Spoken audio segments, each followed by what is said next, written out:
আমার নাম সুমন রুজ, তাঁতিপাড়া হাটতলা আমার বাড়ি। আমি ছোটো থেকে করছি, বাবা কাছে শিক্ষা। তাঁতিপাড়া জিলাপি অনেক বিখ্যাত, বহু দূর দূরান্ত থেকে আসে, বহু দূর থেকে আসে মানুষ, ঝাড়খণ্ড বিহার থেকে সব আসে জিলিপি নিতে। পশ্চিমবঙ্গে আমাদের এই 1 নম্বর জিলাপি, খুবই বিখ্যাত জিলিপি। এই জিলিপি কালো কলাই দিয়ে তৈরি হয়। কালো কলাইটাকে যাতাতে ভেঙে পাঁচুড়ে চালার পর জলে ভিজোতে হয়। জলে ভিজানোর পর 5 ঘন্টা পর চোকাটাকে ছাড়াতে হয়।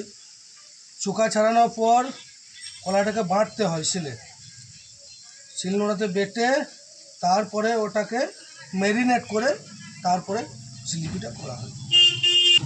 160 টাকা কেজি। জিলিপি তাঁতিপাড়ার বিখ্যাত, উপরন্তু বীরভূমেরও বিখ্যাত।